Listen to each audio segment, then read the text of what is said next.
Hi, Jumoke, can you hear me?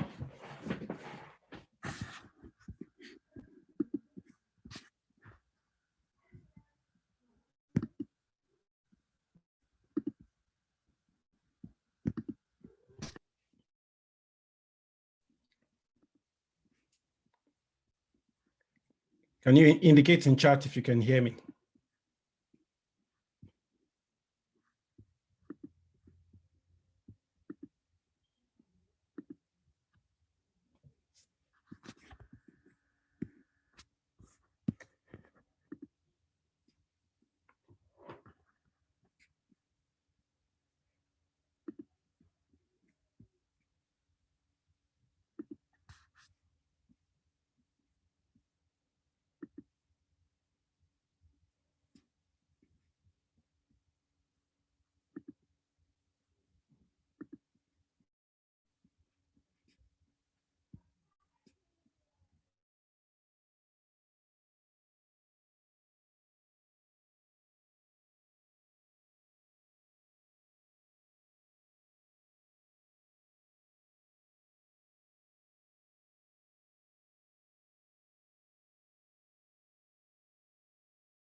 Hi, everyone. We'll just wait a few minutes, get more people in the room, then we'll start the call. But thank you for joining this afternoon.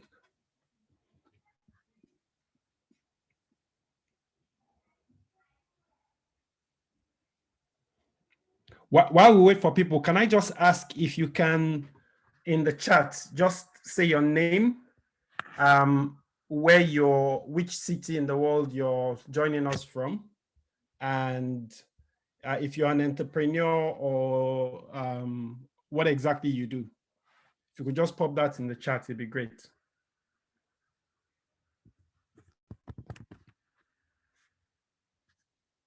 Welcome, Myra.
Welcome to everyone that's just joining. So if you could just in the chat, just say your name, the city where you are, and what you do.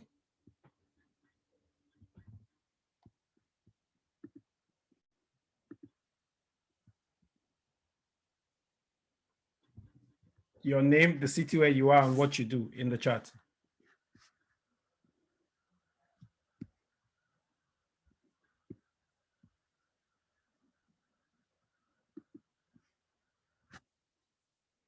Welcome, Tommy. Welcome, Josephus Ayola.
Yes, there are tons of ISAC people. Really appreciate that. While we're also waiting, as you're typing your names, can I also ask if you can, what would you like to get out of the session today? If you could just also type that in the chat, it'd be great. We'll start the presentation in the next 2 minutes. But if you could just in chat, just type what you would like to get out of the session of today. That'd be great.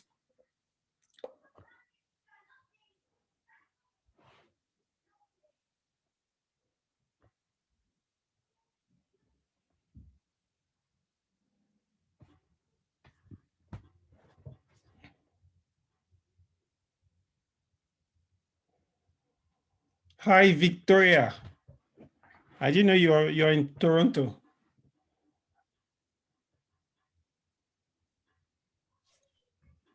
Hi, Femi. Hi, NEJ.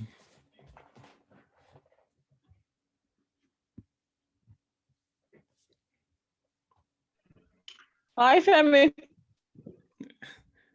Great to hear from you. It's been a long time, huh? Hi, Ina. Hi, Edwin. Yeah, it is.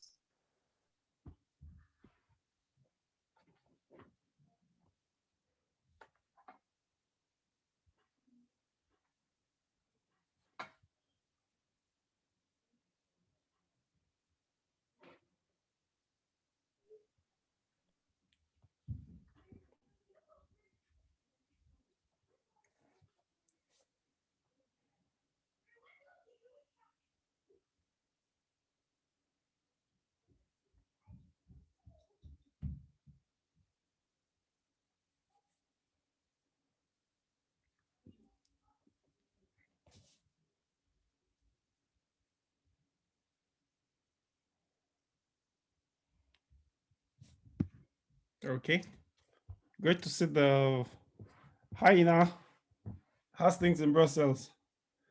So Edwin wants to know what tools are available for assessing value in a partnership. Okay.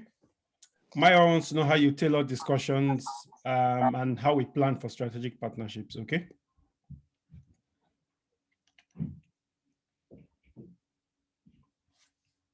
All right. So we'll start right about now.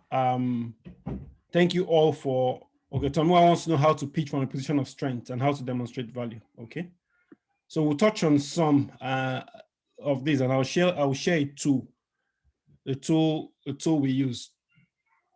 Ina wants to know how to bring customers into strategic partners. Okay, okay, noted. How to scale customer acquisition and adoption. All right. So to set quick, thank you for joining the call today. Like the topic, like you can see from the topic, the focus is on how to design and win our strategic partnerships. I think most of the people in the room I know, but I'll still do a very quick introduction.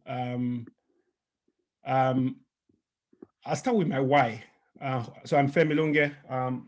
What I'm interested in is seeing how to help individuals and organizations be their best self and do their best work to enable a better world. But in recent times, part of the areas that's particularly of interest to me right now is seeing how I can inspire unlikely collaboration so that impactful ideas can reach more people. And to be frank, this why has come from what I've seen that that I enjoy doing, but I've also seen as a gap. Lots of good people with good, fantastic ideas, impactful ideas, but it just doesn't get to where the needs exist.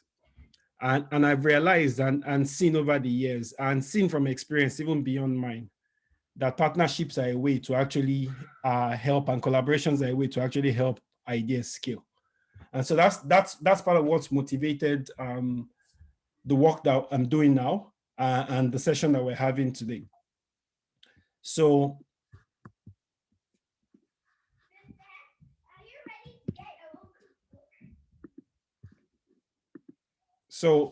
who am I? So I've been selling to business, selling partnerships for 23 years or thereabouts now. Started in ISEC, did it around the world. Lagos, went to Joburg to sell partnerships for the whole African continent. ISEC International in Rotterdam, did it in London, and then about 10, 11 years ago, co-founded the Co-Creation Hub, an innovation center in Nigeria, where we support startups or people who want to use innovation to solve fundamental problems. Over the course of my career, I've trained and coached more than 140 different startups. And one of the areas that I support them on is figuring out how to make partnerships happen and how to make it work. But it's also something that I've done extensively in my work at CC Hub, particularly when I led the innovation consulting side of things. And one of the things that I've seen that always troubled me was the uneven power dynamics that existed in strategic partnerships, particularly when you're trying to partner with bigger organizations. And so part of what I've done in the last 3-4 years is figure out what works and try to boil it down into a framework.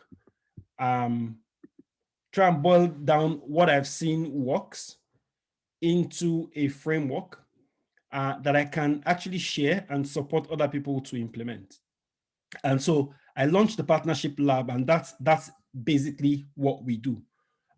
We train, we coach, we support startups, SMEs, impact ventures, nonprofits, with figuring out how to identify the bigger organizations that they can collaborate with to create value on both sides, but also how to navigate the entire process so that things move faster and value actually gets exchanged on both sides.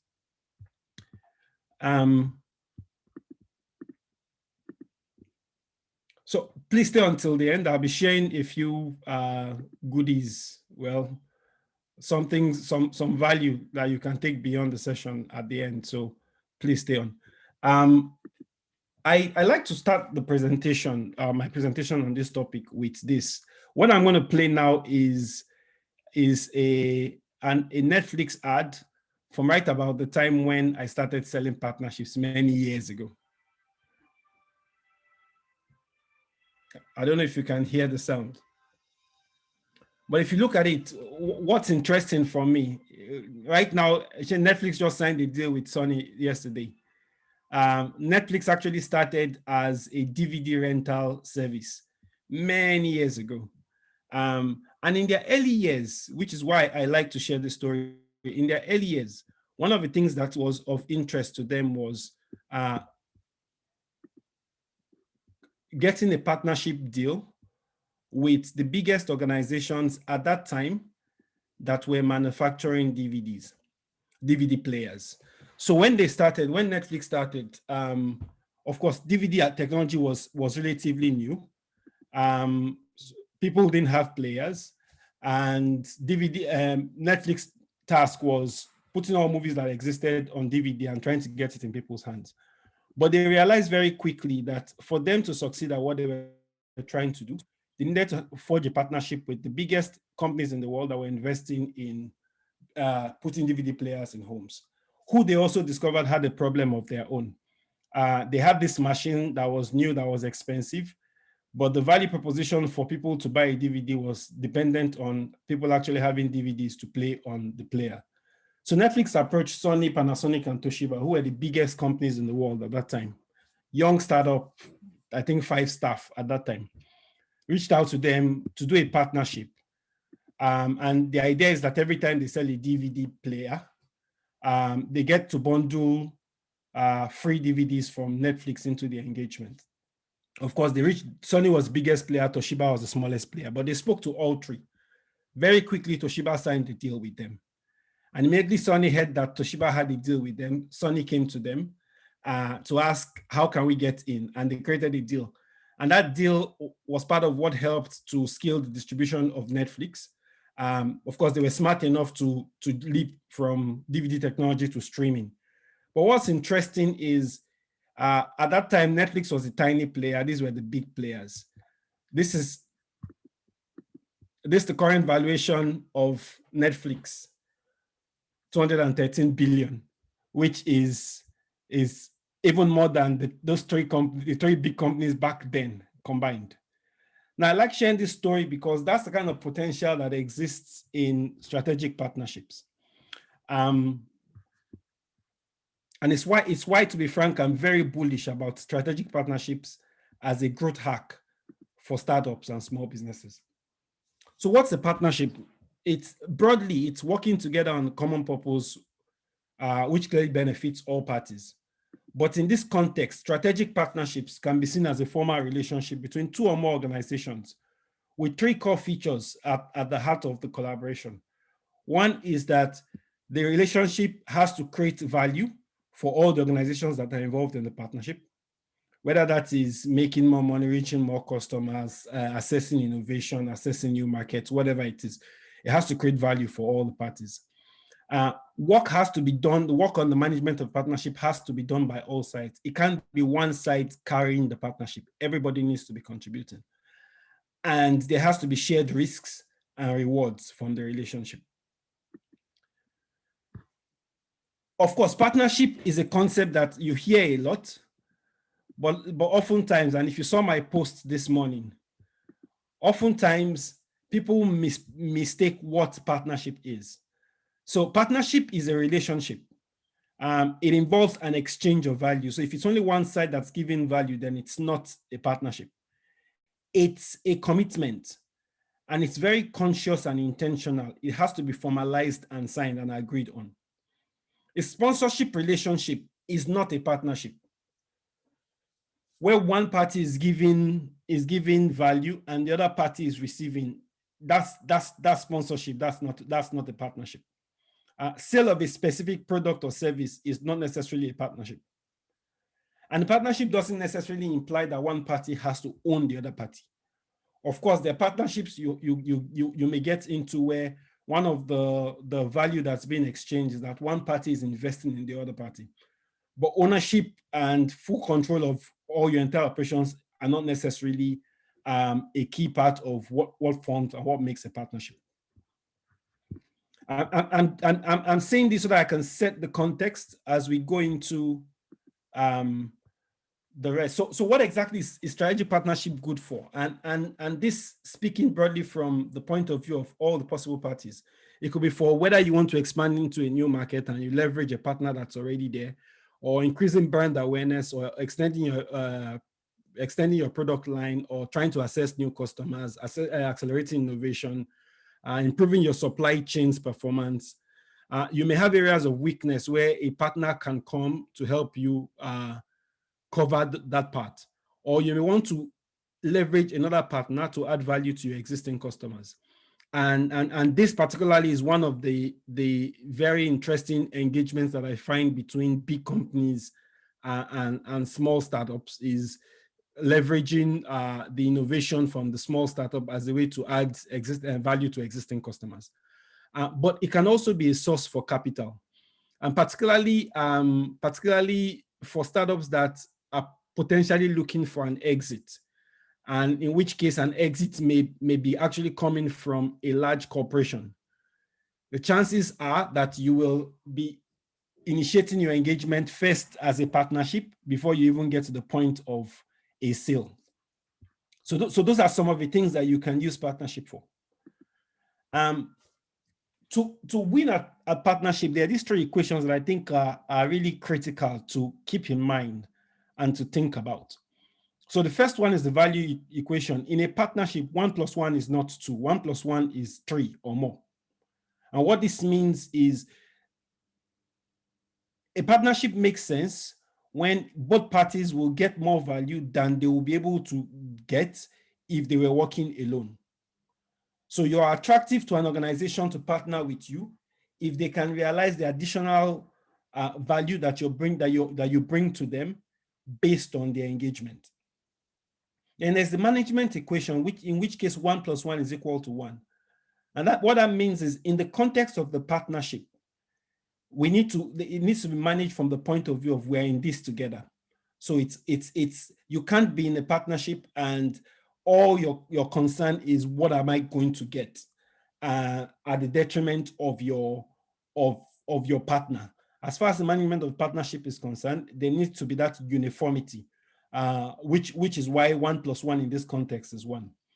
And then there's a fair value sharing equation, in which case 1 + 1 is equals to 1.4 + 1.6 or 1.3 + 1.7. In which case, what this means is both parties will get something from the partnership. They may not get equal, but every party in the partnership must be getting enough for them to feel that this partnership is a worthwhile engagement. If the partnership is 1 + 2, then the party that is getting 1 is really not getting anything from the partnership. And this is very critical, a very critical concept to keep in mind, because I'll say a lot about it.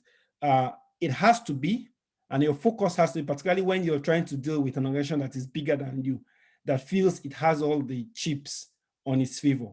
You need to be able to demonstrate that they're getting value that they would not ordinarily get if they were not engaging with you or your organization. So, in a survey by the Council of CMOs, Chief Marketing Officers, 85% of business owners believe partnerships are essential for business success. Yet, a very significant, only very, very few small companies actually succeed in closing strategic partnerships. So despite the understanding that partnerships are critical and essential, very, very few startups, very, very few SMEs succeed in actually closing partnerships that contribute to the growth of their business. And why is this? There are a few common mistakes that I've observed, particularly when startups are thinking of engaging big organizations.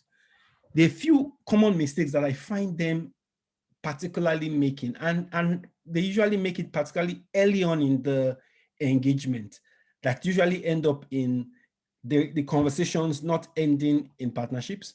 In most times, they end up as a time-consuming experience that at the end of the day leaves lots of these startup founders frustrated, and some of them actually vow against ever engaging in partnerships. So the first of this is, and I see this a lot, we don't need to go and meet the big companies. If we just position properly, if we play our cards right, the big companies will approach us to partner. It doesn't happen. If you want to get a partnership, you have to be proactive in going out to make it happen. Simply waiting for a partnership to land on your lap will never happen. If we're going to partner, we might as well go for the biggest player in the market. So if you are, say, an MTN in Nigeria, or the biggest telco, the biggest oil company in the oil industry, the biggest company in logistics, you get swamped by tons of marketing strategic partnership requests. And what happens then is these big companies create filters, because a lot of the requests they get end up being time wasters. So they create filters, they create so many hurdles that you have to jump. But the sad thing is, below the incumbent, the top dog in the market, there are actually tons and tons of big companies that want to be the big guy, that be willing to partner. So when you ignore them and you only go for the biggest players in the market, you're leaving lots of opportunity wasted, and it's going to waste. So that's a common mistake I see a lot. We have to work our way up to the key decision makers. So yes, we've agreed that this is the organization we want to partner with, but first we have to convince the secretary to connect us to the marketing manager, to connect us all the way up till we get to the actual person that makes the decision. Again, that's a big mistake. In this day and age, with the internet, with technology, with LinkedIn, you have no excuse for not going straight to the person that actually is going to make the decision on the partnership, to get them, to engage with them, to get the partnership that you want. What usually happens when you're going through all the other layers before you get to the top is you have many gatekeepers who feel important and feel that they're doing you a favor by getting you to meet the key decision makers, ending up leading to just lots of time wasted and no partnership in the end. This one we see too. We do so many things, choose. So you go to the company and all you're coming to tell them is all the things that you do as a startup. And then you want them to reach, let them look at all the things that we do, all our menu, and decide how they want to engage. You're making them think too much, and they don't want that. Go straight to the point with the value that you have to offer, and let that be the basis around which the partnership is built. Then to impress a big player, we need to set big targets. Let's make this partnership huge. And then you set numbers that are frankly unrealistic, and they actually, in some cases, make you out to seem like you don't know what you're talking about. You don't need to start your partnership big. Start small and then grow from however small you start.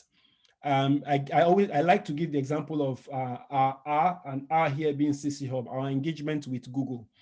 Our first engagement, our first time interaction with Google was for them to engage with us on the first project we did in Nigeria. And the first check they cut for us was $1,500. Within a year from that, we were on a deal that was giving us net of $50,000 every year, sorry. A few years later, we were working on $500,000 deals with the same organization. So you don't need to start by setting, you don't need to start mentioning big numbers when you start. Start small, let them understand you, let them understand the risks, and then as you prove yourself, the partnership itself can then grow. We know the companies in the industries have, so treating the big player like a generic, like you're one of many, no. Every organization that you deal with wants to feel special. So in your engagement, you need to make them feel like you understand their own peculiar problem and that this partnership is custom to you. I've taken a startup to go pitch to a big organization before. And during the pitch, they were mentioning when we speak to your competition, this is what we tell, nah, you don't want to do that. Even if you are speaking to the competition, you want to treat every single engagement, you want to give them the feeling that every single engagement is unique in its own right, because their needs, their peculiarities, their context as an organization is unique in its own right. So these are the problems that I've seen. And so what I've also seen is lots of businesses are trying to solve, and lots of startups are trying to solve this problem using trial and error without a clear strategy. The assumption is, well, we'll keep trying and one day we'll reach a breakthrough. Instead, what I recommend is why don't you start with a process, a framework, something that has been thought through. And to be frank, and that's what I've been working on, and that's part of what I'll be sharing with you over the course of what's left of the presentation. So I'm a design thinker. I'm a specialist in human-centered design. And in human-centered design and design thinking, I tend to see the world as a design challenge. We look at thinking and your action and how that influences the outcomes that you get. And so part of what I've been working on is trying to understand both the thoughts, your thinking pattern, the process, the mindsets, and the methods, the process, a framework, a process, so a way of acting that will end up with the kind of results you want around strategic partnerships that will help you both level the playing field, but also give you the opportunity to actually sell something that organizations want. And so what I'll be sharing with you is the mindsets and the methods that we've used.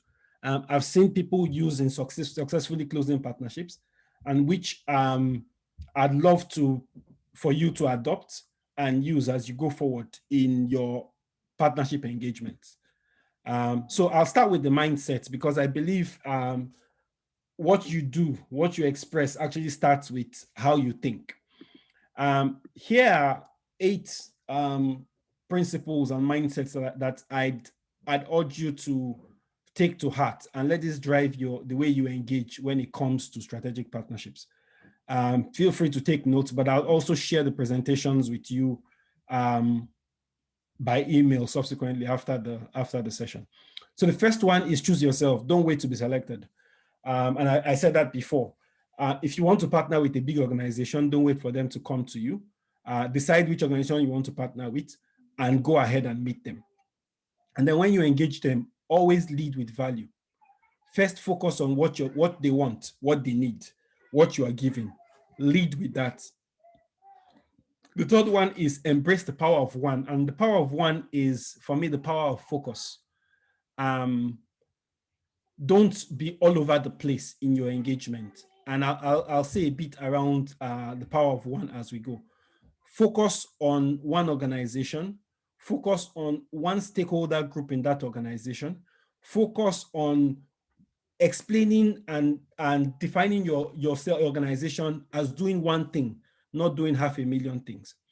The third principle is leverage the power of allies. In every organization you want to partner with, you need to find people that you can make shine. Forget about taking the glory. Find people that you can give glory to.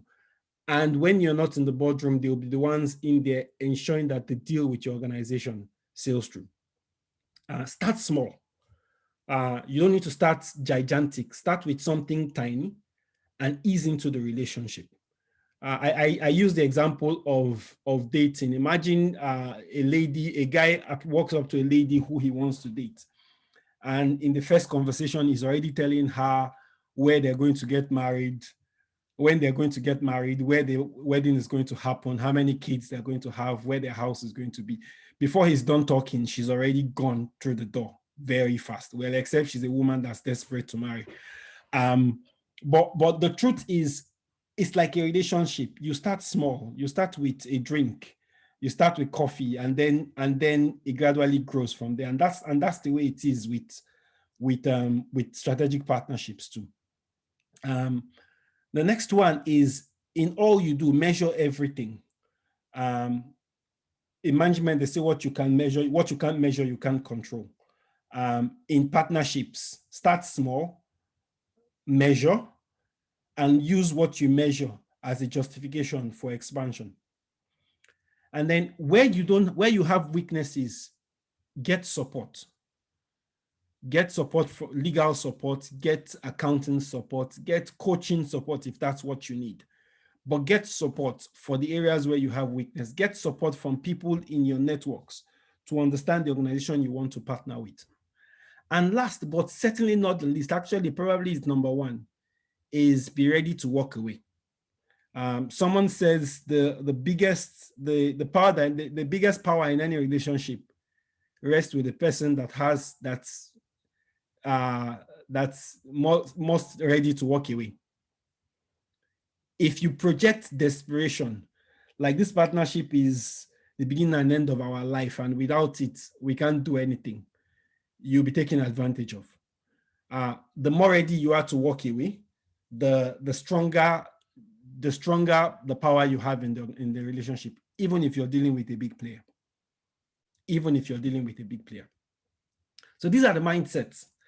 And what I'd share now is a method that builds on the mindset. So this method, it's a method I've been using at least for the last 12 years. It's a method that I've actually only recently shaped and framed, taking into consideration all the lessons that I've learned around strategic partnerships as we go.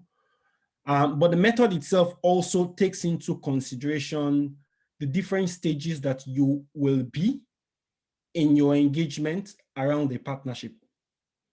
The things you do before you meet an organization are very different from the things you should be doing after you have interacted with them, which is also very different from what you should be doing after you have a deal.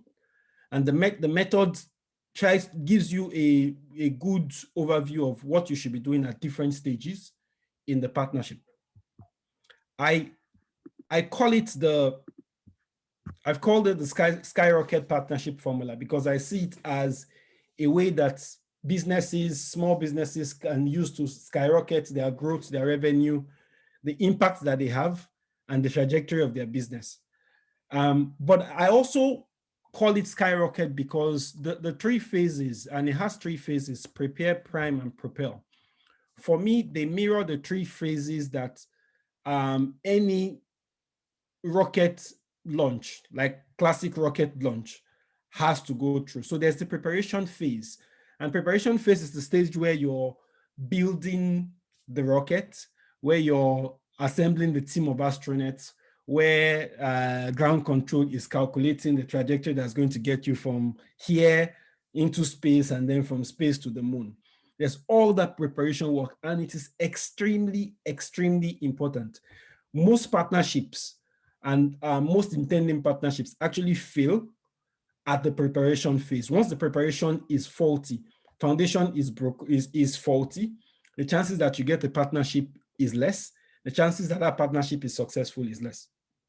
Then prime is that stage where they've done the countdown for the rocket and the astronauts are in space, in place, and the rocket is actually trying to get into orbit. Now, it's said that when a rocket is going into space, it actually burns more fuel from taking off and trying to break through the atmosphere. Once it gets into the space, it is using less fuel to run. So once the preparation is right, in the prime phase, is the point where we're engaging with the organization that you want to partner with. So the prepare phase is the phase where you're getting set and trying to determine who we partner with. And the prime phase is where we actually are engaging. And what do we do to make sure that we can get a deal as soon as possible? To make sure that we can get the best possible deal as soon as possible. All those are the things that we deal and we talk about in the prime phase.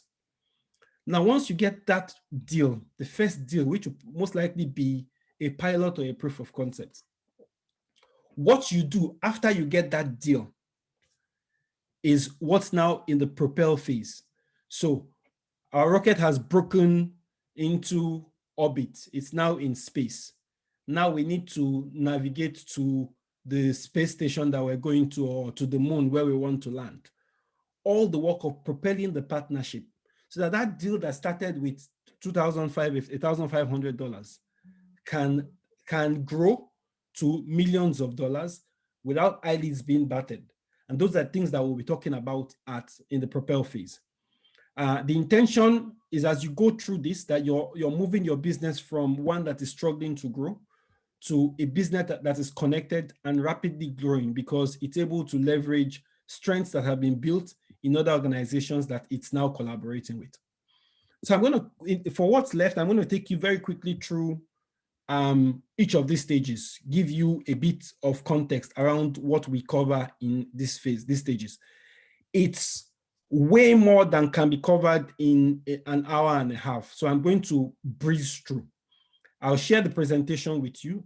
And at the end of the presentation, I'll share with you opportunities you can get to actually further engage with the topic and the kind of support that we have for you as you navigate through these phases in the business that you run. So I'll start with prepare. The point of the prepare phase is where you set the foundation that makes the partnering process flow smoothly. And the starting point of the prepare phase is choosing the organization you partner with. Now, how do we determine which big organization we should partner with? There are a few places that you can go to find organizations you partner with. Depending on the sector that you work in, are there complementary sectors or industries to where you work? So if you work, for example, in fashion, for example, making of clothing, then the retail industry, e-commerce are complementary industries to what you do. And so the ability to then find organization within those industries is where you go to find the kind of companies that you potentially might partner with. But then you may also think about industries we disrupt. If you're working in something that's innovative, chances are that you're disrupting a traditional sector. You can look at the players in that sector as competition, or you can actually spin it around and from in there find partners. So if you look at the kind of partnerships we have between the fintechs and the banks, for example, that's a classic one of industries we disrupt, but where we have actual both common needs, but also common opportunities that we can use as a basis for deciding that we partner. You can find companies that are in completely different sectors from where you operate, but that have a very similar customer demographic to the customers that you target in your business. So if you work in B2B, for example, and maybe you have a solution that is for SMEs, can you find an organization that has lots of SMEs in its value chain, either as customers or as suppliers or as distributors? And can you partner with them so that the value that you offer your customers, you can offer it to people in their value chain? And in every single one of these sectors, what you find is the industry leaders, but you will also find the next tier organizations. I always recommend going after the next tier organizations. Hertz, Avis, the car rental company, had a slogan back in the days. In car rentals in the US, they were number 2 behind Hertz. And their slogan for a long time is, we're number 2, so we try harder. The big guys, one, I told you before, they get lots of requests, but they also, in some cases, are comfortable in their position. And then you have the challengers in every industry, the guys who need an X factor to become the next industry leader. So you can position your value, you can position your organization as that X factor that can help them become the industry leader. They're less likely to they're more likely to listen to you and more likely to engage. In the story of Netflix, I told you earlier, they are the Toshibas in that story. They're small, so they don't have much to lose. Or as the song says, "He that is down needs fear no fall." They're willing to take more risks, which unfortunately is what big companies view partnerships with smaller organizations. And so if you identify these organizations, what do you then do? Before you engage, you want to understand them. You want to do some research. And there are 3 areas that you should be looking at when you're doing your research. The first one is what I call their ecosystem segments or their stakeholder segments. What's the demographic of their customers? What's the demographic of their value chain, of their suppliers, of their distributors? What's the demographics of their people, their employees, their top management? You want to understand, and how many of these overlap with your customer or your own target segment as an organization. But you also want to understand their priorities and their strategy as an organization. What's their goal for the next 5 years? What's very important to them? What's the trend in their industry? Because from there, you may be able to find opportunities that you will leverage. See, it's easier to get an organization to partner with you when what you're offering already fits with the existing strategy and priorities that they have as an organization. But then you also want to identify who are their key people, who are the key decision makers in the organization, what's the structure of the organization in terms of unit, and in relation to the ecosystem segment that you're interested in, who are the key people that have that as their priority. Now, where can you find all this information about a big company? Their annual reports, if they're a publicly traded organization, will give you lots of insights on their strategy and their priorities. Anything you can find on them on the press, whether it's press releases they put out or anything you can find on them in the news. Their website, speaking to people who work there informally before you formally engage, or people who used to work there in the past, will give you insights into the power dynamics, into the key people, into the key decision makers, into the people that you will need to get buy-in from if a partnership is going to fly. But also check out industry experts. What have industry experts said about that organization and the industry generally? And what is that opening up for you as opportunities that you can build the partnership around? Now, based on your research, you're basically going to evaluate for 3 things. The first one is, first, can we work with these guys? So do our values align? Do our core principles match as institutions? Because a partnership is like, it's a long-term relationship, and chemistry is going to be critical to engaging. So you want to check and ensure that you're going to find chemistry between you and the organization. You also want to find out, do our stakeholder demographics, do they match? And if it's only a subsegment, what's that subsegment that matches? Because that's where you want to build and start your relationship from. But then you also want to look at their strategy for that stakeholder segment that you pick. What's their objective and plans for that target stakeholder?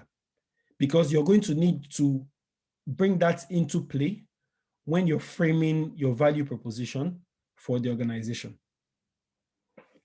I'll say a little bit more about that when we get to the next phase. So first, in this part, we're picking your partner. You're identifying organizations based on different industries. You're doing very quick, it doesn't have to be, it's not an academic thesis. It's very quick, rough research, speaking to people to understand, can we work with these guys? Do they have access to the kind of stakeholders that we're trying to reach? And do we know what their plans are? And can we help them in fulfilling the plans and strategies that they have for those stakeholder groups? Once you have that information, you've narrowed down an organization. We'll move to the next phase, which is then crafting an offer. Now, here's what I say. You never want to go to a partnership conversation with a big organization with a blank slate. Never. You have to go there with a very concrete proposition. This is how we want to work with you to deliver this value for you in exchange for this value that we will get. you want to have, and this is how the partnership will work in practice. Now, how the partnership that you sign ends up turning out may be different from what you proposed. From your interactions, you may find, okay, what we thought was priority is not priority, and things may shift around. But it's better to start with something. It shows them that you've already thought through how you can add value to them, as opposed to going with a blank slate and then expecting them. So it's easier for them to give you feedback and tweak what you've proposed than for them to make a suggestion on how a partnership will work. And so what we have and what we've created is a tool. It's a modification. So before I go into the tool, so what I recommend and what I've seen works is start at the sweet spot. And the sweet spot is the place where do they want it because it solves a problem that they have, meets, and can we deliver it? And do both parties benefit from it where they meet? That sweet spot. Whenever you engage on a partnership, you want to start with a conversation. You want to start by pitching the sweet spot. Pitch them something that they will want because it solves a problem or meets a need that they already have. Something that you know you can deliver. And something where the value that you get and the value that they get is worthy enough, is worthwhile enough, the return on investment is great enough that they want to move ahead. So in order to identify the sweet spot, what I've created and what I've used and field tested with startups and clients over the years is a modification of the business model canvas, the popular business model canvas, that helps you flesh out the details of the partnership before you actually go and engage. I call it the partnership model canvas. And it has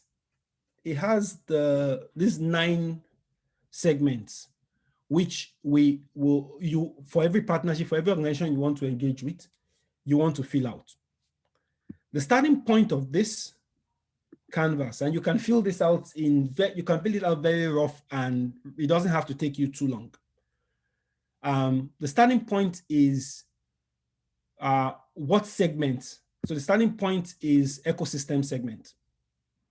So a big company is made up of a whole range of stakeholders: employees, customers, users, clients, suppliers, distributors, non-customers. You want to pick one. You want to pick one. And this is a very, very critical point. You're not partnering with Coca-Cola as you're partnering with Coca-Cola, but Coca-Cola itself is a big entity that's made up of multiple parts. You're partnering with a specific part of Coca-Cola to deliver value for a specific part of Coca-Cola. The value could be to their employees, it could be to their staff, it could be to their bottlers, it could be to the guys who supply the materials that they use to make their drinks. But you need to pick one of those segments. And when you pick that segment, you want to define what exactly is the benefit that we're providing to this segment. What is the value? What is the need that they have that we're addressing? And how are we addressing it in a different way from how it is currently being addressed? See, every big organization is structured to provide value to each one of these segments. So when you think about any big organization, you know, human resources department is responsible for the employees. Customer support, customer success, marketing is responsible for customer, users, and clients. Operations, supply chain management, are responsible for suppliers. Sales, marketing is responsible for distributors. You are going to be engaging with a sub-segment of the organization. And so you need to think about which sub-segment of their group, their target audience you want to engage with, what your value proposition is to that target that you want to go for, and what is within the organization's existing priorities and strategy. What plan do they have for that segment? Because your value proposition will have to fit with their plan for that segment for them to be excited about engaging with you. So suddenly you become a tool or a resource that's helping them meet a plan that they already have for a segment that they already have. And then think about how exactly will the partnership be delivered in practice? How will it be expressed publicly? Are we going to bundle our offering into their existing offering, or is it going to be standalone?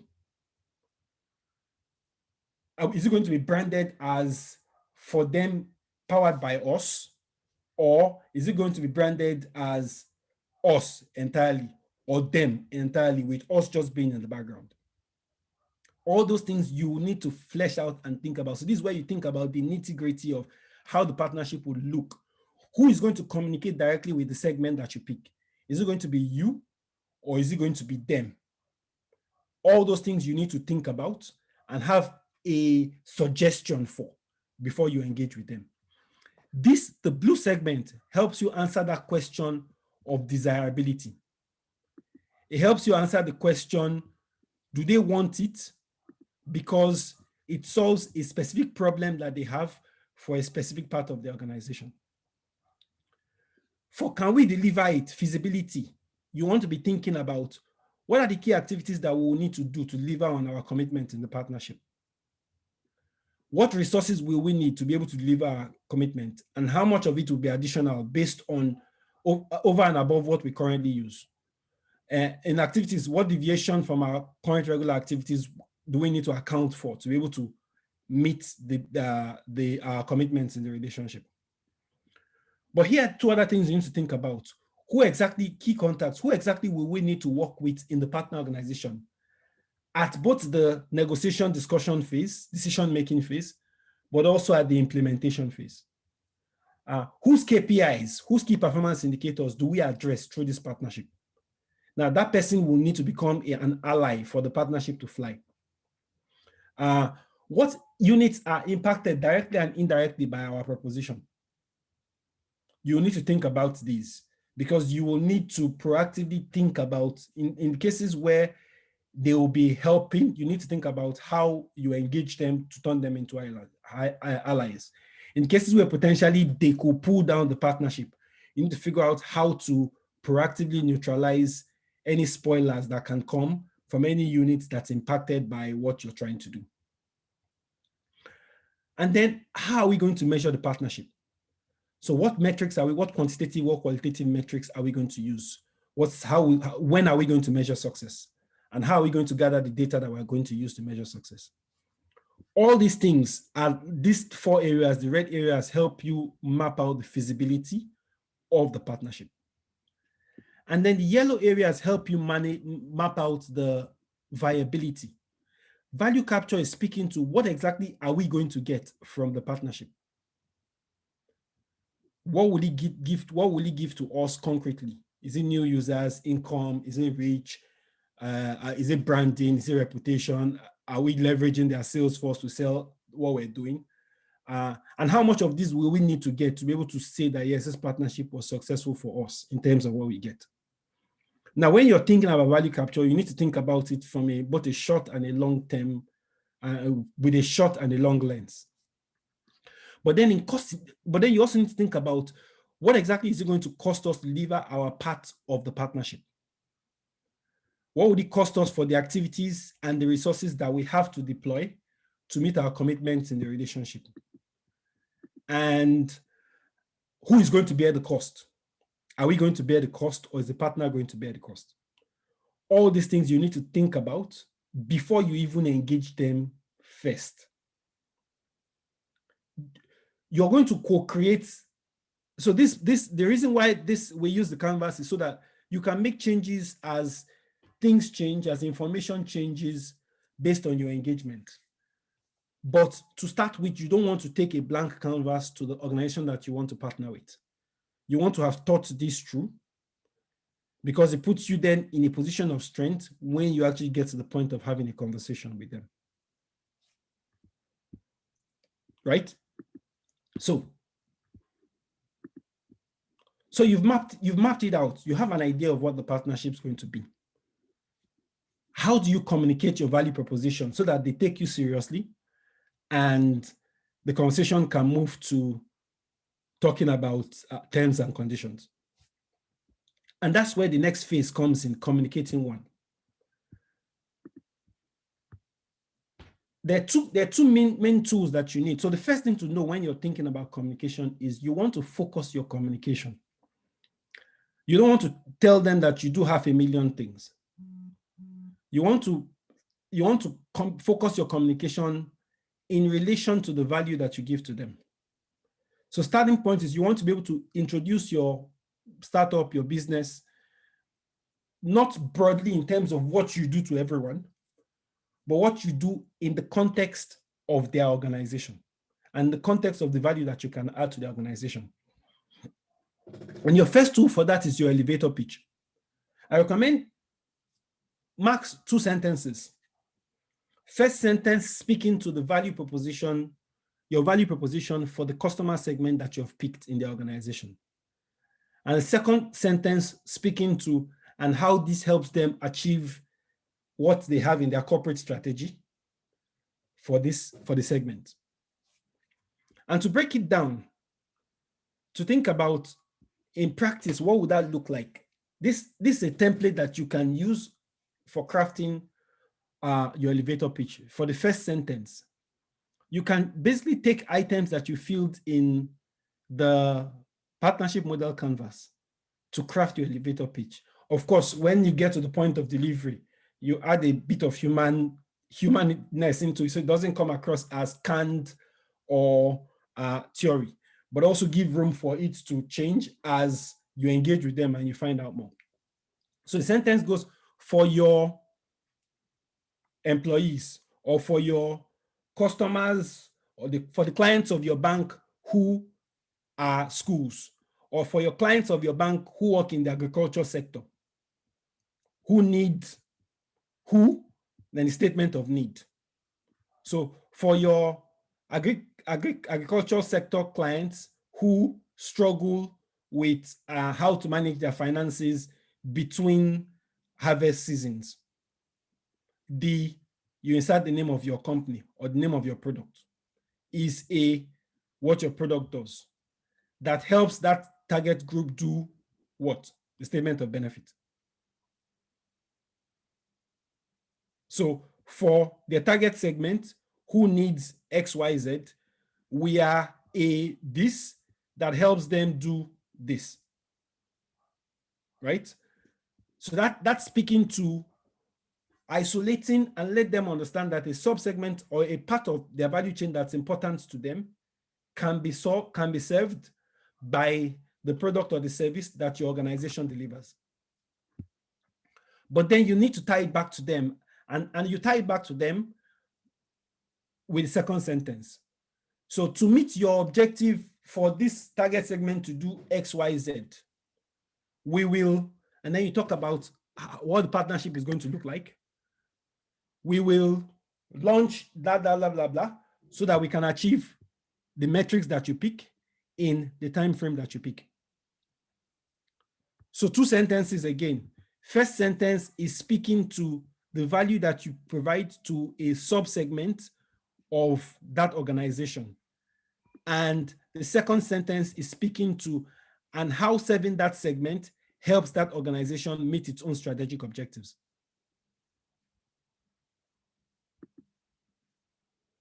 And then, so those 2 sentences, the 2 sentences will be very critical when you start shaping the email, the text message, the LinkedIn message that you use to engage the key contacts in the organization to try and get the conversation to start.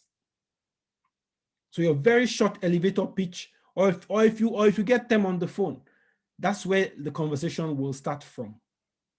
There's room to move things around, but at least you're starting with them seeing you in relation to your ability to actually add value to their organization. And then you need a 1 to 3 page concept note where you go into a bit more details to break down what exactly the partnership will look like. I suggest this format, things to cover, so that there's some sort of logical flow. So background, explain your understanding of the context of the challenge and what you're proposing for that segment, what you're proposing to do, how it will work in practice, in bullet points, time frame for delivering, what the benefits will be to them, and then who you are as an organization. And all this you can have in 1 to 3 pages max. Just a few paragraphs max, straight to the point, something that they can quickly read. It speaks to the value, they can see the benefits, and it becomes a tool that you use to move the conversation to the next level. So these are all the things that we covered before we even start speaking to them at all. Once you have all this sorted and you've taken, you already know the organization, you know the key people you want to speak to, you know the problem that you want to solve for them, then we need to engage. And the point of our engagement is we want to get a foot in the door through a pilot or a proof of concept to limit risk. Big companies are afraid of working with startups and small organizations because of risk. One, will you still be around and in business in 5 years, in 10 years' time? 2, can you deliver at the level of quality that they require? Now they need to prove these 2 things. And 3, can you deliver all these fine things that you're promising? They need to be able to prove that you can. And your best way to do that is by doing something small with and for them, which is the pilot or the proof of concept. So in the prime phase, what you do, this is when you make contact. The first stage is to connect smartly. And connect smartly, identify the key decision makers, the people that are directly responsible for the strategic problem that you want to solve. Go and speak to them directly.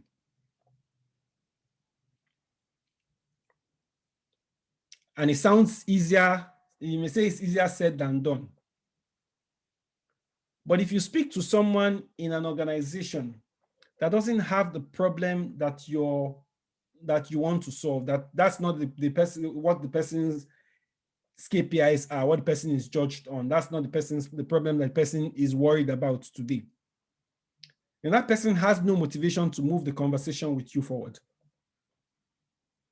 And so what you want to do is you want to identify the units and the individuals that have the problem, the pain that you want to solve. They're the ones that wake up every day and that is what they're worrying about. There are people who have the motivation and the influence to address the problem that you want to address now.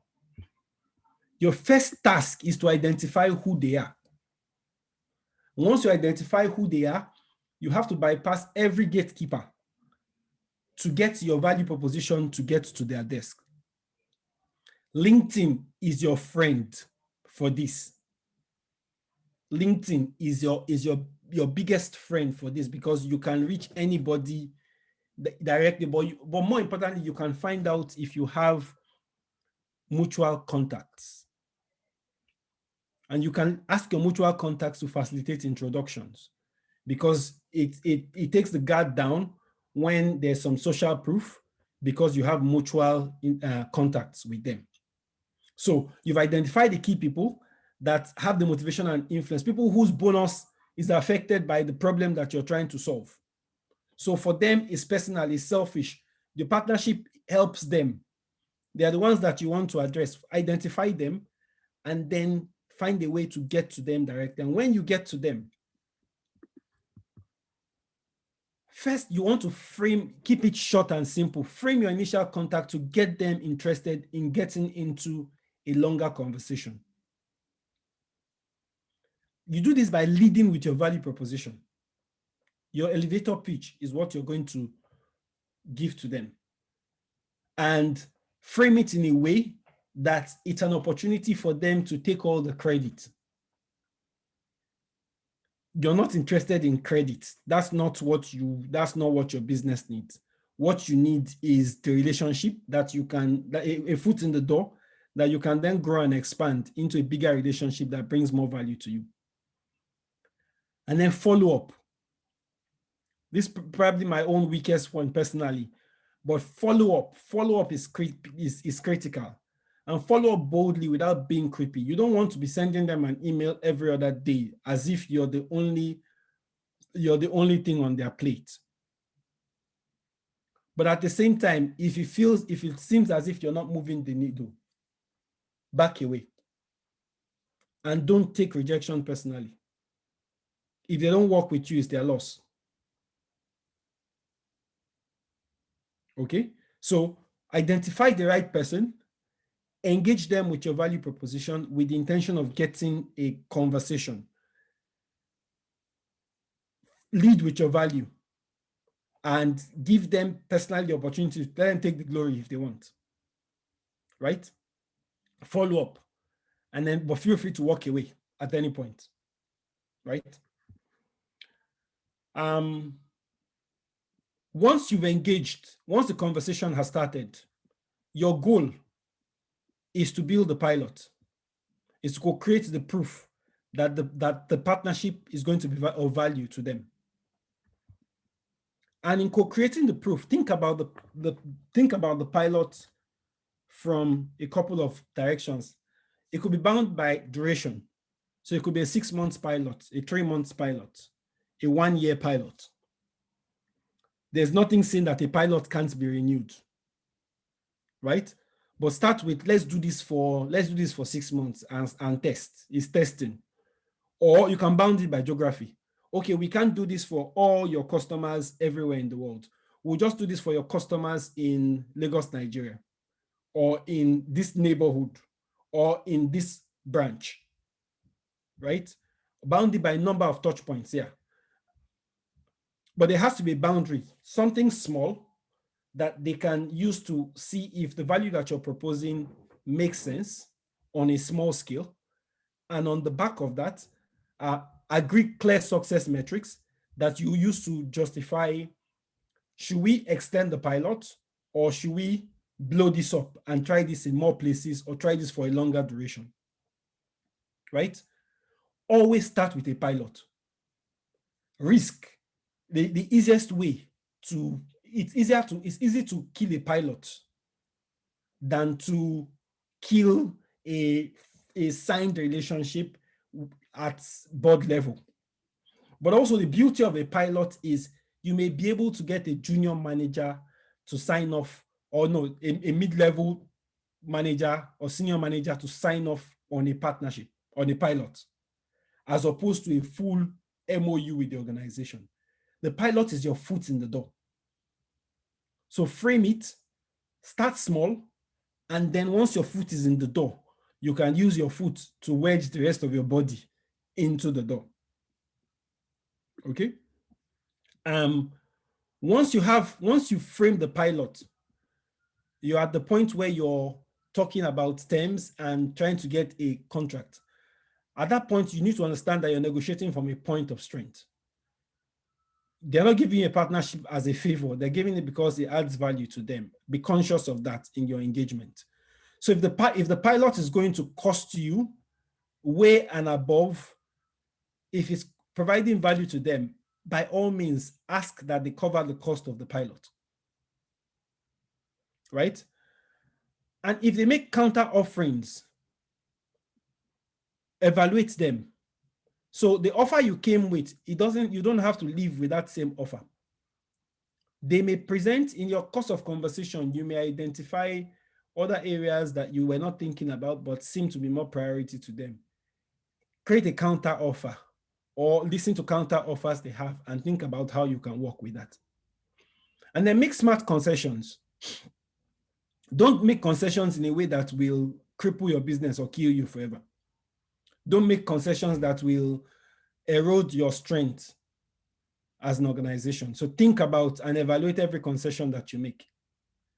And then when you get to the point of agreements, get a lawyer to review agreements for you.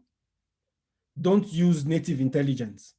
Get a lawyer to review the agreements, but don't make sure the whole process doesn't drag out. And then while you're speaking to them, around the areas of interest. Be thinking about plan B in their industry, outside their industry, for whom what you're offering may also be of value. So that you don't feel bad if things fall out. You can always move elsewhere, right? I'm going to try and go through the rest of this very quickly because I want to leave space for enough questions. And if you have any questions, please just write them down or type them in the chats. Once I'm done with the presentation, I'll talk you through, I'll answer the questions you have. So you've gotten your foot in the door. You've engaged this organization and you guys have signed a deal for a pilot. Your foot's in the door. What do you do so that it doesn't end with that first one pilot? And that's what we do in the propel phase, is where we, based on the success of the pilot, push for gradual scale. The first thing you want to do is count progress, measure. See the metrics that you agreed on before? You want to make sure you're taking stock of them. Everything that you decide to measure, quantitatively and qualitatively. How was it before the partnership started? And what difference did the pilot have? You want to measure this. You want to give them the report, but you want to also place it in, give it to them and give it to your key contacts as shareable resources. Give it to them as, give them charts that they can add in their internal presentation to senior management. Give them the opportunity to shine and take and get credit within the organization for facilitating a partnership with you. But also, while you're doing that, be building rapport and relationship beyond the part of the organization that you're working with. And as much as you can, internally and externally, celebrate the relationship. Every time you have an engagement in the press, every time you're doing a presentation to investors or to customers, as much as possible, mention the relationship. All those your celebration and your mentions, one way or the other, will get back to them. And the more they know that the partnership is valuable and that you're also giving them credit and props, the higher the chances that they would expand the partnership. When I'm answering questions, I'll speak to some practical example, concrete examples of relationships that we've brokered in the past, where we've actually put all these things into practice and the kind of results that we got on the back of this. And then while you're in there, now that you're in, you want to be involved in their future planning. So you want to position as a resource, not resource, a resource as they make future plans as an organization. You want to speak to them to understand challenges in other parts of the organization, and you want to get curious about their priorities. You may find the opportunity to maybe attend their planning retreats. You want them to almost see you as a team member, as opposed to a vendor or a partner, so that you can be involved in helping them shape how the organization evolves and shape opportunities, further opportunities for you to do more with them and get more value. And then last but not the least, as all that is happening, you want to think about how you can compound value. So you may have started with a pilot for that's what 15,000. You want to make sure that your next engagements are significantly bigger. For this to happen, you need to always be proposing. If you see any opportunity to add value to the organization, make proposals to them. Remember, by this stage, you're already an insider, so you already have rapport with people in the organization. You've built more allies in the organization. You want to be engaging with them in conversations to understand what new challenges are they facing and be proposing solutions. Always be on the lookout for what more can be done together for them. As your organization is also changing and evolving, you want to be able to push opportunities to them to be part of your own evolution through giving them more and more value. So this, ladies and gentlemen, is the framework that we've been working on. and that we support and work with startups to actually implement, not as a theoretical tool, but to actually get concrete, strong partnerships. Our goal for 2021 is to help 100 startups across the world to design and close partnerships that are worth minimum of $100,000 using this framework.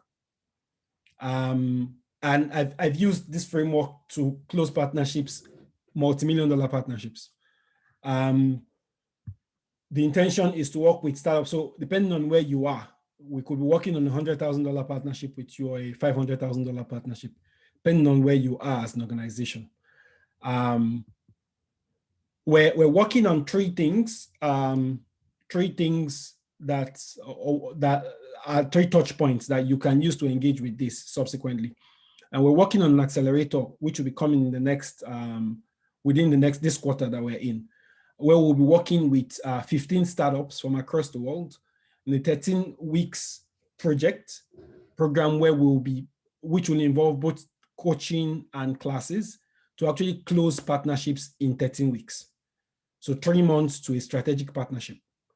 We're working on an online course, which you can engage with on your own time. And then from now, there's room for one-on-one coaching. So we already work with a few startups and we have room to take on a few more startups. We work with you both in terms of helping you think through the process where you are right now and the next steps in the engagements that you have, working with you as you pick a partner, working with you as you flesh out the offer, working with you as you engage them, working with you thinking through all your engagements and the feedback you're getting to the point where you can get a close. So these are the touch points that we have for how you can continue to engage with this beyond, because I know this is a lot of content to take in. You need to digest it, but more importantly, we don't want it to be theory. We want it to be something that's being applied in your business. And so what I'm going to offer as I said I'd give a gift. Well, I'm going to offer a free coaching session, 90 minutes coaching session within the next weeks for any of the startups, any of the businesses, anyone that's on the call that wants to take it up. And you can avail that opportunity by going to that link. What will happen in the call? So there are only a limited number of these. And so the sooner you apply, if you want to apply, if it's of interest, the better. What will we do when in the call? First point, we'll be looking at where are you as a business as far as strategic partnerships are concerned. First thing to point out is this will work, and we would like to speak to businesses that are already. I don't want to speak to businesses that are still trying to figure out what their value proposition and what their product is. This will work if you're already clear on what your product is, what your value proposition is, and you already have customers. So on the call, we're figuring out where are you as a business and where are you in relation to strategic partnerships, and where exactly do you want to go in what time frame. And then we'll be walking through step-by-step things that you can do to actually find your first high-value strategic partnerships in the next few months, so that you can get access to lots and lots of customers that over the coming years. So again, this is the link. It's the partnershiplab.com/apply. When you get to that link, you'd see a Calendly invite where you can book a slot for the call in the next few weeks. It's a 90-minute call where we'll go in depth in trying to understand where you are and planning your path forward. Once you're done picking the time for the call, it will take you to a questionnaire, which should take you 5 minutes. And the questionnaire is just for me to have a bit more context about you and your business, which then becomes a critical tool when we go into that coaching call. Okay, so that's it. I'll open the floor now for questions. and feel free to unmute yourself. I hope the conversation, I hope the content has been useful and has answered some of the questions that you have. But if you have any questions about any of the things that I've talked about, or about your experience as far as strategic partnerships, feel free to ask right now. That's it.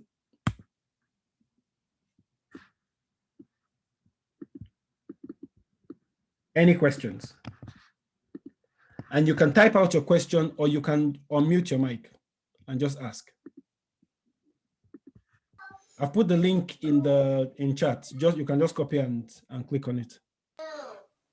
I have a couple of questions. Okay. Yeah. Yeah. My name's Olatunji. Okay. So, I mean, we're talking of partnerships with big organizations. I mean, I assume we've been talking about private entities. So I'm thinking, how about, is there any guide as to how to navigate partnerships with, say, government? So if in thinking about government, my thought would be, think about it as, I wouldn't think about government as a monolith. I'll think of government as agencies. And if you think about government as agencies, some of the principles that we're talking about here apply. If you think about government as an entity that exists to provide service to citizens, then a number of then governments, even people within government themselves, have priority areas, have challenges that they're dealing with that you can actually speak to and address. And that becomes the basis and becomes the direction for how you'd push this if you were engaging with government. Now, the peculiarities of government varies by country, by society. So it'd be hard for me to give you a blanket, this is how you engage government.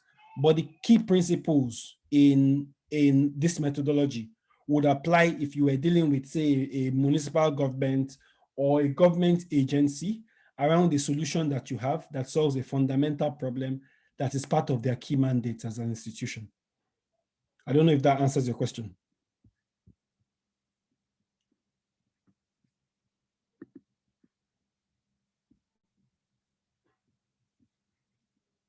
Tunji, does that answer your question? Can you hear me now? Yes, I can hear you now. Yeah, it does. It does. I just feel like, yeah, it does. Okay. I still have some other questions too, though. Okay, if you can ask, and then if any other person that wants to ask, you can also raise your hand. Okay. Yeah. So can I go ahead while I wait for others? Okay. So I'm just thinking. So how do you close, or what's the approach to closing a partnership where you obviously are the smaller player, yeah, and then you sense that there's like you have different ideas from what the bigger player has. You're not sure if they're going to be vetoing some of their ideas because obviously they're the bigger players, right? And you're not, you probably feel like you're not experienced enough to be able to tell if their ideas will really work, and you don't know how to walk away.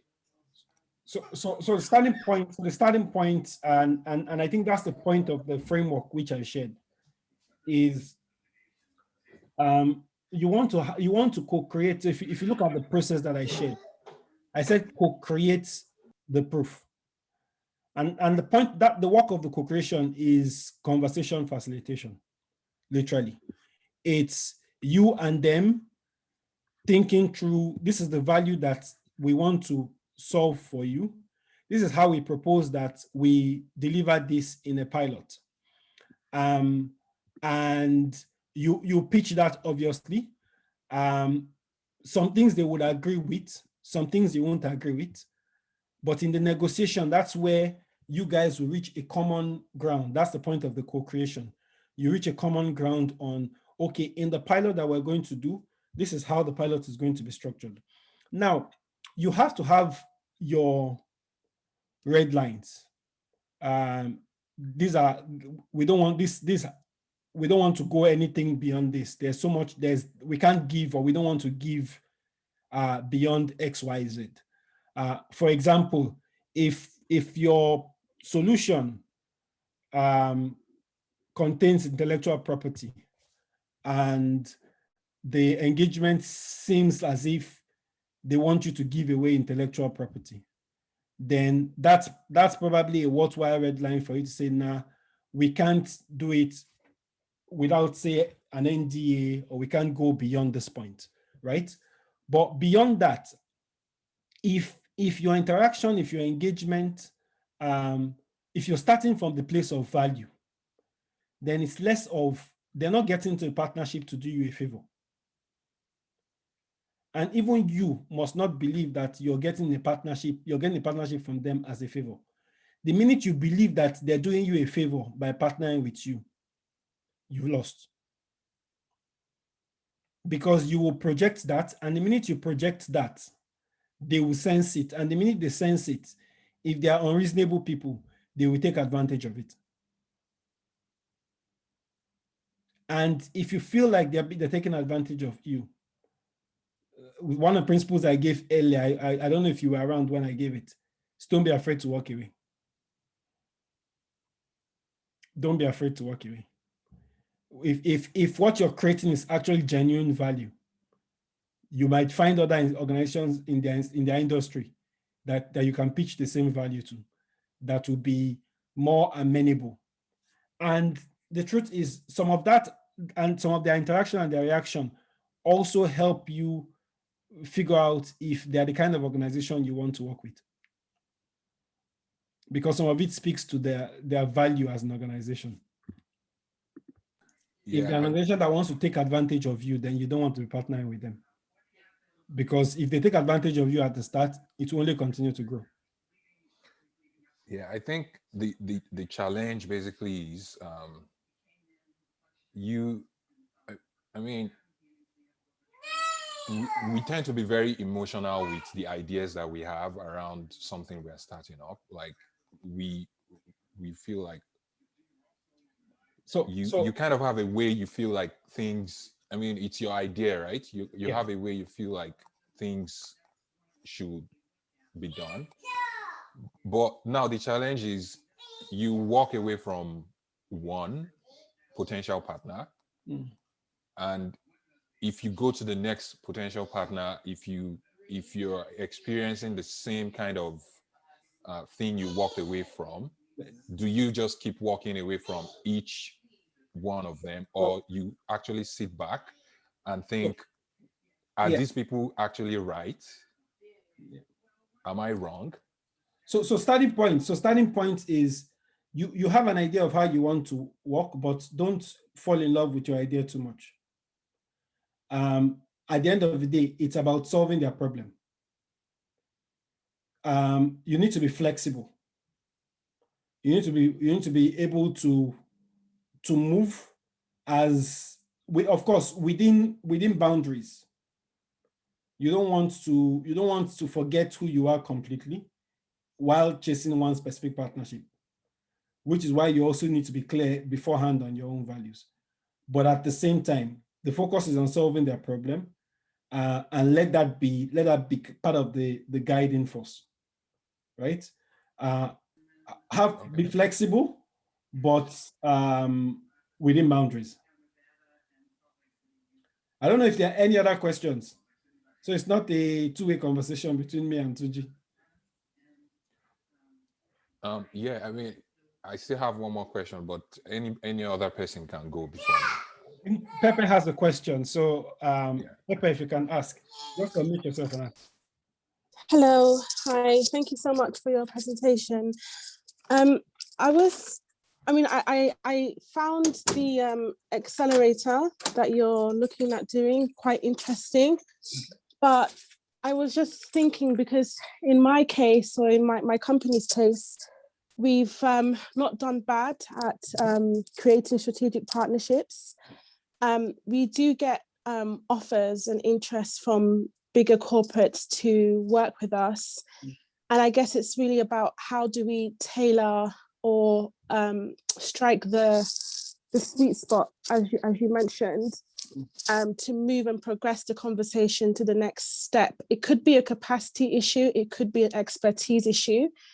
And so I'm not sure so I'm trying to understand if the accelerator is ideal for us to participate in or apply for, considering that we do have conversations on the table, but it's just how do we, sit down and navigate that potential partnership that is, that can move us quickly. That's the struggle that I face. So what I'd suggest first is book one of the one-on-ones. Let's have a one-on-one and let me understand better the context of the organization. Where I think support may be necessary would be in perhaps coaching as you engage with those organizations. The tools we have are useful for looking at each of the organizations that have approached you for partnership and fleshing out for each of them what exactly is our sell.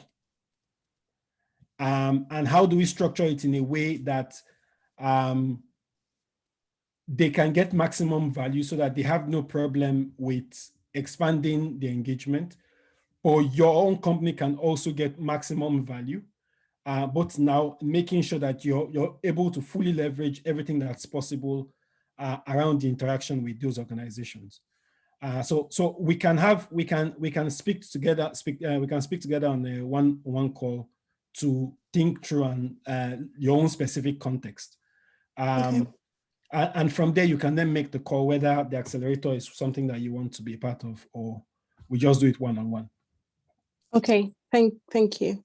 And sorry, the tools that you shared, is there going to be a link to those, or? So I'm going to share the presentation, and I'm going to share the framework and the offer canvas.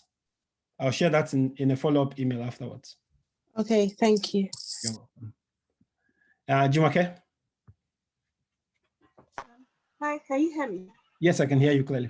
Okay, my question is, say you have a startup, Yes. or you're about to start something, and Yes. you already know who you'd like your partners to be, but you haven't churned out the product itself.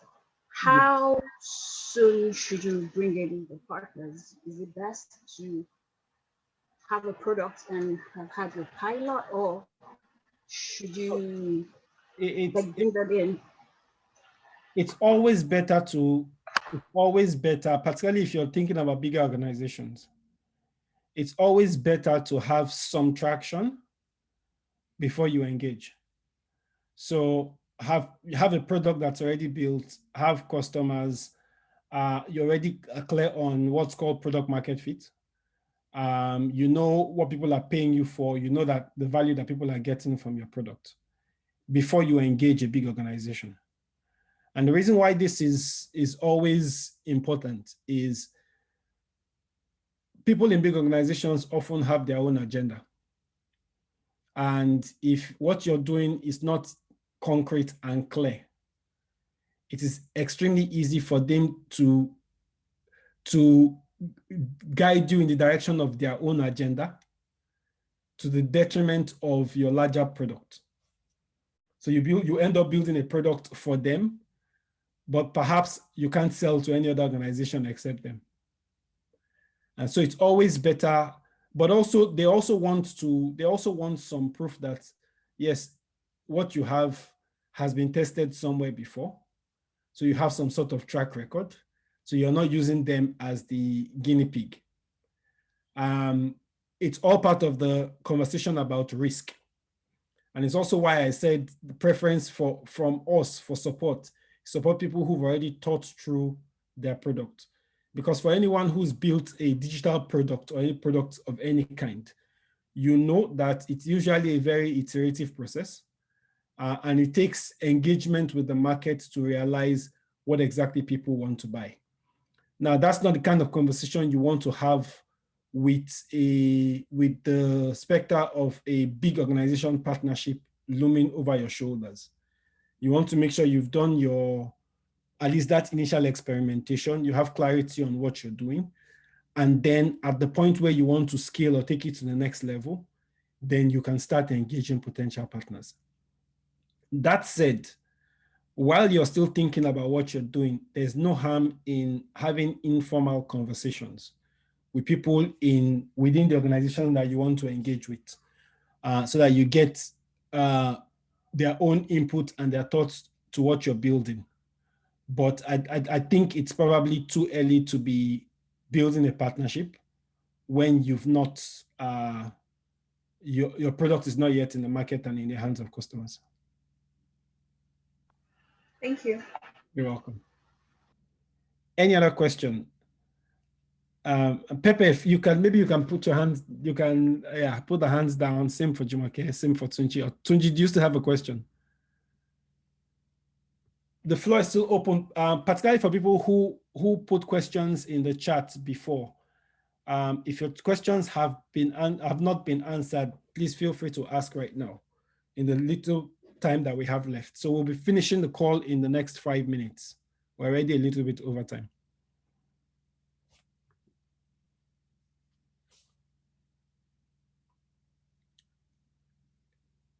Any last questions?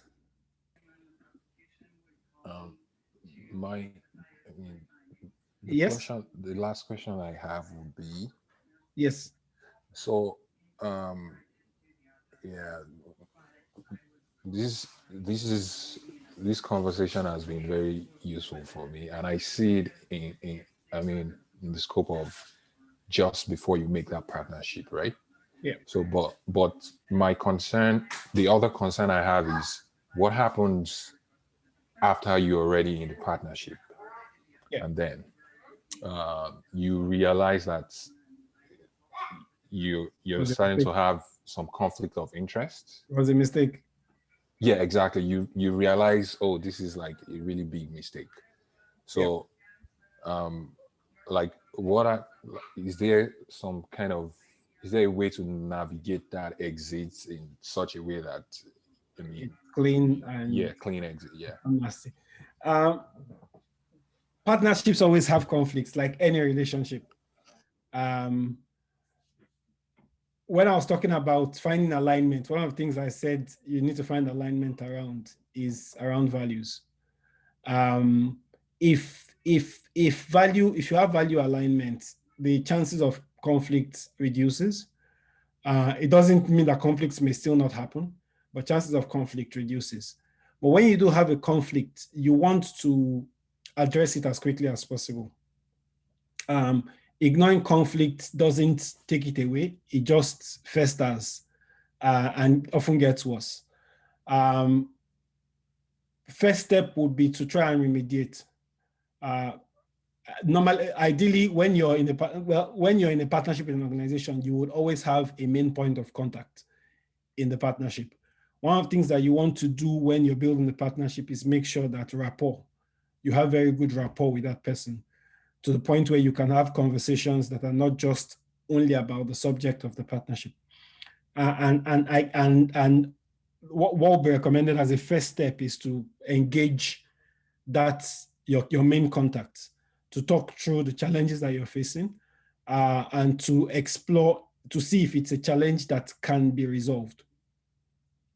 Now, in the event that is one that cannot be resolved, then you guys need to walk through the process of the entanglement.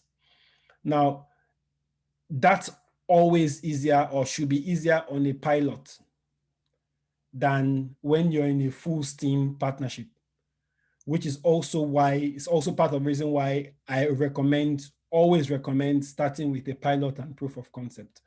One of the things that you're doing at the pilot and proof of concept stage is actually confirming that you guys enjoy working together.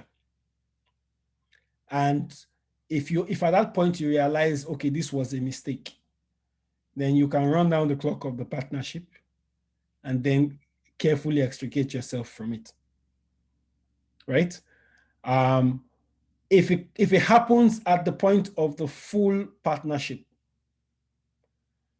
hopefully you don't get to the point of legal. But that's also part of the reason why your contracts have to be good.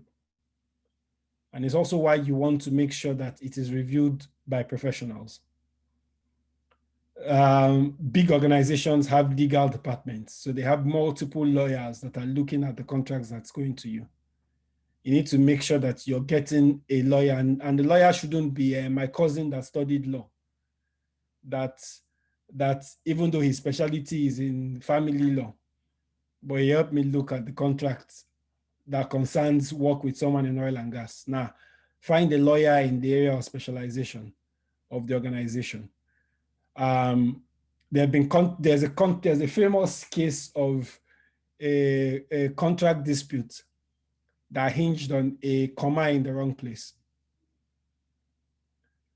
Like literally, a comma in the wrong place led to hundreds of millions of dollars suit, right? So you need a lawyer that understands the dynamics of the industry and that's able to look through the finer details of the contract that you're getting into, so that you can, and part of things that should be in any contract you're getting into is a break clause. There has to be a clause that says under what conditions can either of the two parties decide to terminate the agreement. Yeah, I hope that answers the question. Yeah, it does. Okay. Thank you. If there are no other questions, thank you all so much for your time this afternoon. I hope it was worth it. Like I said, we have a goal to support 100 startups, SMEs, nonprofits with closing big partnerships this year. I hope your business, your startup, your organization will be one of those that we work with. So feel free to book the call if you're interested in the call. And as our online course and we have more information on the accelerator, we'll be sharing with you as we go forward. I'll be sending a mail within the next 24 hours where I'll also share a link to the presentation and the resources that I shared. So if you have any questions, feel free to reach me on by email or on any of the social media platforms, LinkedIn, Twitter. I'll be very happy to answer. Thank you very much. Enjoy the rest of enjoy your weekend. It's about to start wherever you are in the world. And yeah, thank you. Thank you. All right. It's a pleasure.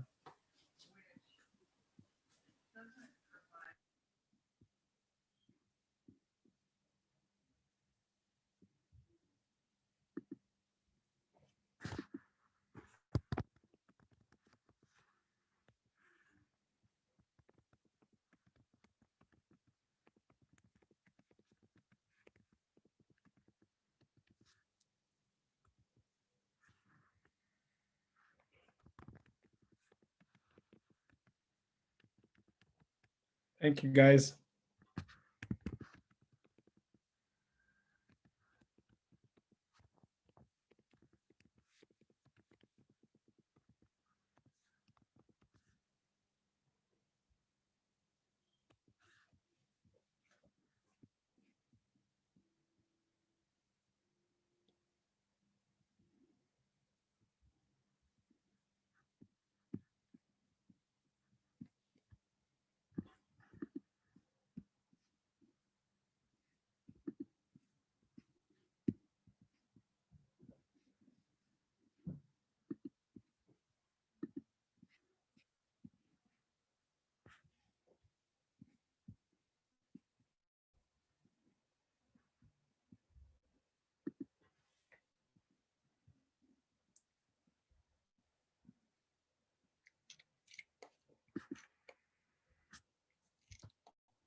Hi, Nick. You can unmute. I think you're the only one here.